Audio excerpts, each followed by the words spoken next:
Быть недовольным собой после такого перформанса. Пытался Александр, конечно, уйти.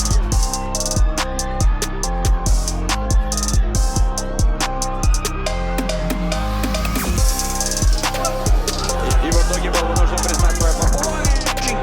Коварно у него, да, корявый удар. Vyacheslav Datsik is the craziest fighter in Russia. Seems to have taken. Oh! What a technical. A man who destroys all of his opponents, despite having a bulky physique.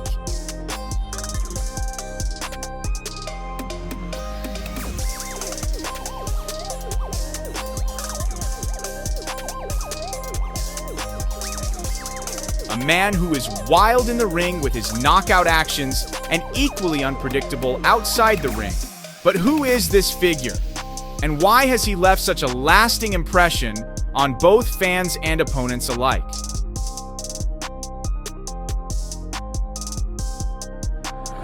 Born in Russia in 1977, Vyacheslav Datsik grew up surrounded by violence. By the time he was 18 years old, Datsik had suffered 16 concussions, a testament to how extreme the life he lived had been. Nevertheless, the strength and tenacity that became his trademark led him to professional sports. Datsik made his MMA debut in 1999, where he defeated former UFC heavyweight champion Andrei Arlovsky.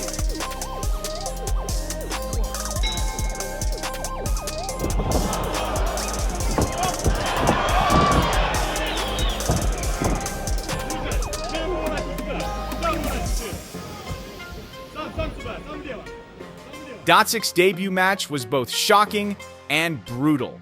Facing Arlovsky, who at the time was still a relatively average fighter, Datsik managed to knock out his opponent in the first round.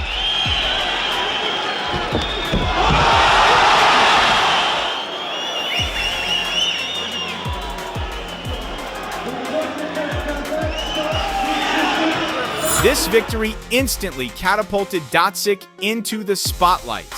He also earned the nickname Red Tarzan because of his wild and ferocious fighting style, as well as his striking red hair.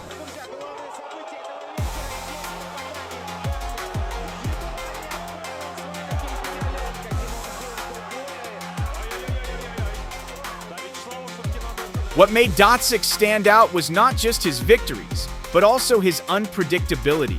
He was a puzzle, known for his unconventional techniques and his fearlessness in facing anyone in the ring. Он пропустил жесткий удар ногой в печень. И в итоге был вынужден признать свою попытку. Vyacheslav Datsik also recorded a first-round knockout in less than 1 minute when he faced Geronimo dos Santos. Итак, начали. Но, кстати, для Вячеслава Датсика не впервые биться. И в итоге был вынужден признать свою попытку. Очень коварно у него, да, корявый удар, каких-то сюрпризов, либо, какого-то перформанса. Сегодня, я His думаю, ability to defeat top-tier fighters, despite lacking formal training, earned him a reputation as one of the most feared figures in the MMA world at that time. Unfortunately, Datsik's career was not without personal obstacles. His behavior inside the ring was just the beginning of the psychological issues he would later struggle with. Inside the ring, Datsik once attacked the referee during a fight that took place in Moscow.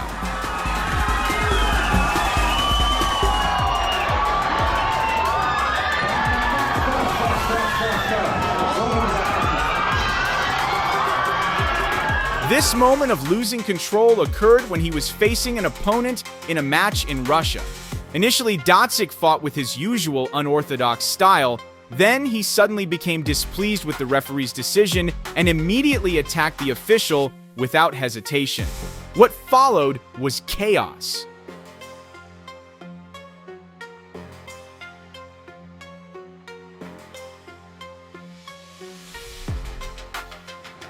Frequently disqualified and with his fights often ending quickly, Datsik's career in MMA saw a rapid decline.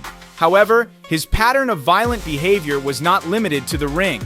Outside the ring, his aggressive nature led Datsik into several criminal cases, and he became infamous for his run-ins with the law. Over the years, Datsik was involved in a series of crimes, including armed robbery, which resulted in multiple imprisonments and stays in psychiatric hospitals. The connection between Datsik's mental health issues and his tendency toward violent behavior became increasingly evident as his life unraveled. He was diagnosed with schizophrenia while spending time in a psychiatric facility. There, he continued to display violent outbursts. His behavior was marked by delusional thinking, erratic actions, and a tendency to attack those he perceived as threats. The schizophrenia he suffered from not only affected his personal life, but also played a significant role in his criminal activities, which worsened as his mental condition deteriorated. One of the most disturbing aspects of Datsik's life story is his deep involvement with neo-Nazi ideology. Even as his mental health continued to decline, Datsik became more vocal about his racist beliefs. He used his status as a former MMA fighter to spread his hateful ideology, associating himself with far-right extremist groups. His actions were not random acts of violence. They were driven by a deeply ingrained hatred toward various groups of people, a mindset that he openly embraced despite his mental health issues. His association with neo-Nazi groups eventually led to further criminal activities, including assaults and harassment against minority groups. After escaping from the psychiatric hospital, Datsik fled to Norway and sought political asylum. There, he continued to advocate for his neo-Nazi views and became involved in violent actions. This ultimately led to his deportation back to Russia, where he was sentenced to prison for his role in a series of armed robberies.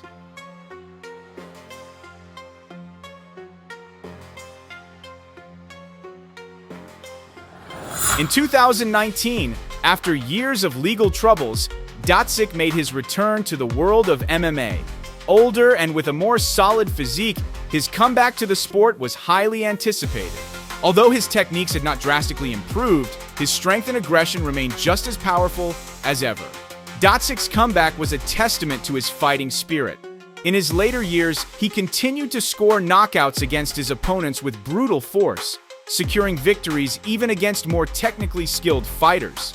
His match against Alexander Emelianenko, a well-known Russian fighter, remains one of the most famous of his career. И мы сейчас станем свидетелями того, как они наконец-таки разберутся. И самое главное, что они разберутся согласно правилам. Да, тут же пошел в размен Датсик. Понятное дело, именно этого от него ожидали. Despite his age, Datsik's power and anger made him a dangerous opponent for anyone in the ring. Как можно быть недовольным собой после такого перформанса?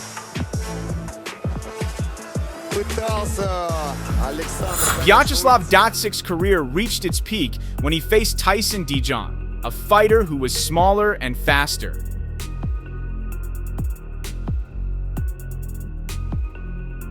Despite the many obstacles in his way, Datsik's strength proved to be too much. He knocked out Tyson, solidifying his place in MMA history.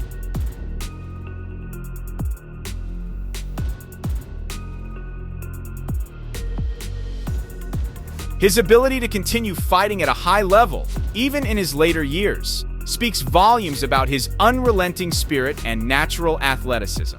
Although Datsik's career might have reached greater heights had he focused more on technique and discipline, his raw strength and ferocity in the ring were more than enough to make him one of the most fascinating figures in MMA history. His journey from street fights to world-class combat sports highlights the brutal reality of the fight game and the uncertainty of a career shaped by both victories and failures.